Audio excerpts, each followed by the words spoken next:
پیارے بچوں، میں ہوں آپ کی اردو کی ٹیچر کمل یوسف، تیسری جماعت میں آپ کو خوش آمدید کہتی ہوں۔ تو پیارے بچوں، آج کے سبق کا عنوان ہے انصاف۔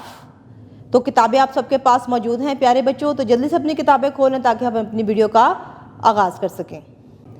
سبق نمبر 19، انصاف۔ نصابی موضوع انصاف، صورتحال کے مطابق درست رویوں کا انتخاب۔ حاصلات تعلم 1 سے 20 تک گنتی اردو ہندسوں اور لفظوں میں لکھ سکیں۔ سبق پڑھ کر اس کے متن سے متعلق سوالات کے جواب لکھ سکیں۔ کہانیاں پڑھ کر ساتھیوں کو سنا سکیں۔ اسم ضمیر کی نشاندہی کر سکیں۔ کہانی یا عبارت کو اپنے الفاظ میں مناسب لب و لہجے، تلفظ اور آہنگ سے بیان کر سکیں۔ سادہ اور مرکب جملوں پر مشتمل عبارت سمجھ کر پڑھ سکیں۔ چھٹی کے دن کی مصروفیات لکھ سکیں۔ حسنہ تربیہ۔ انصاف کیا ہے پیارے بچوں؟ انصاف کا مطلب ہے سب کے ساتھ برابر اور منصفانہ سلوک کرنا۔ اس کے علاوہ انصاف یہ بھی ہے کہ کسی کے ساتھ جانبداری یا ظلم نہ کیا جائے، بلکہ ہر ایک کو اس کا حق دیا جائے۔ انصاف کرنے کا مطلب یہ ہے کہ ہم صحیح اور غلط میں فرق کریں اور ہمیشہ سچائی کا ساتھ دیں۔ انصاف کے ذریعے معاشرے میں امن اور خوشحالی پیدا ہوتی ہے۔ اگر ہم انصاف کریں تو لوگ پرامن رہتے ہیں اور ایک دوسرے پر بھروسہ کرتے ہیں۔ دین اسلام نے بھی انصاف کرنے کی سخت تاکید کی ہے۔ اللہ تعالیٰ کا ارشاد مبارک ہے، ترجمہ: اے ایمان والو، انصاف پر قائم رہو۔ ہمارے پیارے نبی حضرت محمد صلی اللہ علیہ وسلم بھی ہمیشہ انصاف سے فیصلے کرتے تھے اور دوسروں کو بھی یہی نصیحت فرماتے تھے۔ معاملہ چاہے چھوٹا ہو یا بڑا، ہمیں چاہیے کہ ہمیشہ انصاف کریں، کسی کے ساتھ زیادتی نہ کریں اور ہر ایک کے حقوق کا خیال رکھیں۔ یاد رکھیں، انصاف ہی ایک بہتر اور خوشحال معاشرے کی بنیاد ہے۔ سبق کی پڑھائی: انصاف، خاص الفاظ: انصاف، اشارہ، وسیلہ، بندوبست، معذوری۔ آج پھر اسکول جاتے ہوئے وین اشارے پر رکی تو زین کو وہی بچہ نظر آ گیا جسے کل اس نے قلم بیچتے ہوئے دیکھا تھا۔ یہ دیکھ کر وہ دل میں سوچنے لگا کہ ابھی تو اس بچے کی اسکول جانے کی عمر ہے، لیکن یہ تو روز یہاں کھڑا ہوتا ہے، پتہ نہیں اسکول کیوں نہیں جاتا۔ وہ زین کا ہی ہم عمر تھا اور سڑک کے کنارے کھڑا قلم بیچ رہا تھا۔ جو ہی اشارے کی بتی سرخ ہوتی اور کوئی گاڑی آ کر رکتی تو وہ بھاگ کر گاڑی کے شیشے کے پاس جا کھڑا ہوتا اور قلم دکھا کر کہتا کہ 20 روپے کا قلم خرید لیں۔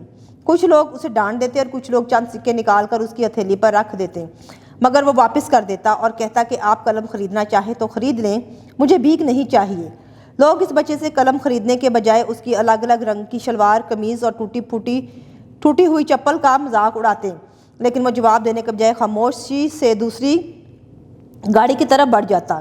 زین کو آج بھی یہ سب بہت برا لگا۔ اس کے پاس اضافی پیسے بھی نہیں تھے کہ وہ اس لڑکے سے قلم خرید کر اس کی مدد کرتا۔ اسکول میں بھی اسے بار بار اس کا خیال آتا اور وہ سوچتا کہ کس طرح اس لڑکے کی مدد کی جائے۔ شام کو زین کی امی اسے کھانے کے لیے بلانے آئی تو انہوں نے دیکھا کہ وہ ایک گلے کے پاس رکھے کچھ سکے گن رہا تھا۔ امی جان کو دیکھتے ہی زین نے جلدی سے گلہ اور سکے چھپانا چاہے، لیکن انہوں نے اسے روک دیا اور پوچھا، زین بیٹا، یہ سکے کہاں سے آئے اور تم انہیں کیوں چھپا رہے ہو؟ امی جان، میں یہ سکے قلم خریدنے کے لیے جمع کر رہا ہوں، زین نے جواب دیا۔ لیکن بیٹا، ابھی کچھ دن پہلے ہی تو آپ کے ابو آپ کے لیے نئی کتابوں اور کاپیوں کے ساتھ 2 قلم بھی لائے تھے، کیا آپ انہیں اتنی جلدی گم کر بیٹھے ہیں؟ زین کی امی نے حیرانی سے پوچھا۔ زین نے امی جان کو سڑک پر قلم بیچنے والے لڑکے کے بارے میں بتایا اور کہا کہ میں کافی دنوں سے اپنے جیب خرچ میں سے سکے بچا کر اکٹھے کر رہا ہوں تاکہ اسے سارے قلم خرید لوں اور وہ کام ختم کر کے اسکول جا سکے۔ امی جان کو زین کی بات سن کر بہت خوشی ہوئی۔ انہوں نے کہا، بیٹا، سارے قلم خرید لینے سے مسئلہ حل نہیں ہوگا، یہ یقیناً اس بچے کی روزی کا ذریعہ ہے اور یہ اس کی مجبوری ہوگی کہ وہ اس چھوٹی عمر میں پڑھنے اور اسکول جانے کے بجائے سڑک پہ کھڑا قلم بیچ رہا ہے۔ امی جان، وہ بچہ اسکول کیوں نہیں جا سکتا؟ تعلیم ہر بچے کا بنیادی حق ہے اور یہ انصاف تو یہی ہے کہ میری طرح اسے بھی اس کا حق ملے اور وہ اسکول جائے۔ زین نے کہا۔ امی جان بولیں، بیٹا، وہ بیچارہ غریب گھر سے تعلق رکھتا ہوگا، اس لیے اس کے والدین اس کی تعلیم کا خرچ نہیں اٹھا سکتے ہوں گے۔ زین یہ بات سن کر سوچ میں پڑ گیا اور پھر پوچھنے لگا، امی جان، وہ لوگ اتنے غریب کیوں ہیں؟ کیا کوئی ان کی مدد نہیں کرتا؟ امی جان نے بتایا کہ کسی بھی انسانی معاشرے میں جب تک دولت کی برابر تقسیم نہیں ہوتی اور انصاف کا بول بالا نہیں ہوتا، غربت کبھی ختم نہیں ہو سکتی۔ امی جان، دولت کی برابر تقسیم اور انصاف کا بول بالا یہ کیسے ممکن ہے؟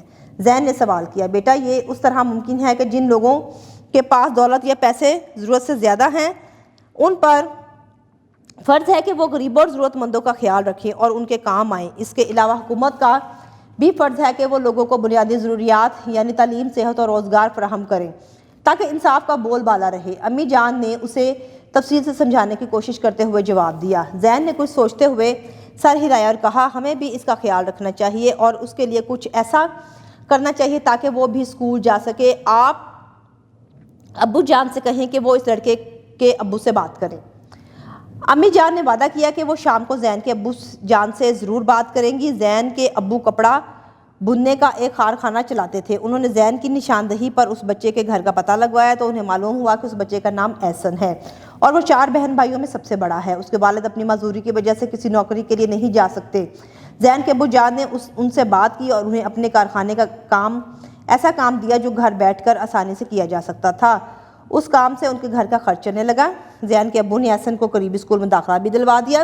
اب زین کی طرح احسن بھی روزانہ اسکول جاتا ہے۔ زین خوشی ہے کہ اس کی کوشش سے احسن اب سڑک پر قلم بیچنے کے بجائے اس قلم کا صحیح استعمال سیکھ رہا ہے۔ نئے الفاظ معنی کے ساتھ: بیچنا، فروخت کرنا، بندوبست، انتظام، انصاف، عدل، وسیلہ، ذریعہ، نشاندہی کرنا، پتہ لگانا، روزگار، کام، کاروبار۔ مشق نمبر 1، مناسب لفظ کی مدد سے خالی جگہ پر کریں۔ الف، لوگ قلم خریدنے کے بجائے احسن کا مذاق اڑاتے۔ ب، امی جان کو زین کی بات سن کر خوشی ہوئی۔ ج، احسن 4 بہن بھائیوں میں سب سے بڑا ہے۔ د، تعلیم ہر بچے کا بنیادی حق ہے۔ ہ، زین کی طرح احسن بھی روزانہ اسکول جاتا ہے۔ نمبر 2، سبق کے مطابق دیے گئے سوالات کے جواب لکھیں۔ الف، بچے احسن کا مذاق کیوں اڑاتے تھے؟ جواب: بچے احسن کا مذاق اس کے رنگ برنگے شلوار قمیض اور ٹوٹی ہوئی چپل کی وجہ سے اڑاتے تھے۔ ب، زین گلے میں پیسے کیوں جمع کر رہا تھا؟ جواب: زین گلے میں پیسے اس لیے جمع کر رہا تھا تاکہ وہ احسن سے سارے قلم خرید سکے۔ ج، دولت کی برابر تقسیم کیسے ممکن ہے؟ جواب: دولت کی برابر تقسیم انصاف سے ممکن ہے۔ د، احسن اسکول کیوں نہیں جاتا تھا؟ جواب: احسن اسکول اس لیے نہیں جاتا تھا کیونکہ وہ ایک غریب لڑکا تھا اور اس کے پاس اسکول جانے کے لیے پیسے نہیں تھے۔ ہ، حکومت کا کیا فرض ہے؟ جواب ہے: حکومت کا بنیادی فرض ہے کہ وہ لوگوں کو بنیادی ضروریات تعلیم، صحت اور روزگار فراہم کرے تاکہ انصاف کا بول بالا ہو سکے۔ زبانی اظہار نمبر 3، اپنے استاد محترم سے سبق انصاف سن کر آپس میں بات چیت کریں اور بتائیں کہ آپ نے اس سبق سے کیا سیکھا۔ لفظوں کا کھیل نمبر 4، مثال کے مطابق دیے گئے اعداد کی لفظی گنتی لکھیں۔ مثال 1 اور 1۔ تو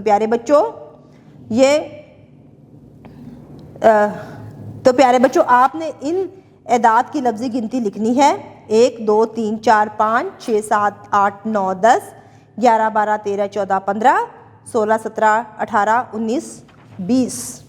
پڑھیں۔ نمبر 5، سبق انصاف درست تلفظ اور روانی سے پڑھیں اور اپنے الفاظ میں دہرائیں، قواعد سمجھیں۔ نمبر 6، دیے گئے جملوں کو غور سے پڑھیں اور درست اس میں ضمیر کے گرد دائرہ لگائیے۔ ہم آپ کا انتظار کر رہے ہیں۔ ہم اسم ضمیر ہے۔ میں نے اس کی مدد کی، میں اسم ضمیر ہے۔ وہ صبح سویرے اسکول جاتا ہے، وہ اسم ضمیر ہے۔ تم نے اپنا کام مکمل کر لیا، تم اسم ضمیر ہے۔ ہم نے تمام اسباق دہرائے ہیں، ہم اسم ضمیر ہے۔ تخلیقی لکھائی نمبر 7، دیے گئے الفاظ کو جملوں میں استعمال کریں۔ روزگار، اسکول، تعلیم، مدد، انصاف۔ تو پیارے بچوں آپ نے مندرجہ ذیل الفاظ کو اپنے جملوں میں استعمال کر کے کاپی پر لکھنا ہے۔ نمبر 8، اپنی چھٹی کے دن کی اپنی مصروفیات کو 5 جملوں میں اپنی کاپی میں لکھیں۔ تو پیارے بچوں آپ کی چھٹی کا دن آپ کس طرح سے مناتے ہیں کو 5 کی صورت میں اپنی کاپی پر تحریر کریں۔ تو پیارے بچوں آج کا جو سبق پڑھا اس میں ہم نے انصاف کے بارے میں پڑھا کہ کس طرح سے ہم دنیا میں انصاف کر سکتے ہیں یا اپنی زندگی میں چھوٹے چھوٹے کاموں میں ہم کس طرح سے انصاف کی تقسیم کر سکتے ہیں۔ نئی ویڈیو میں نئے سبق کے ساتھ نئے موضوع کے ساتھ دوبارہ حاضر ہوں گی۔ تب تک کے لیے اپنا بہت سارا خیال رکھیے گا۔ اللہ حافظ۔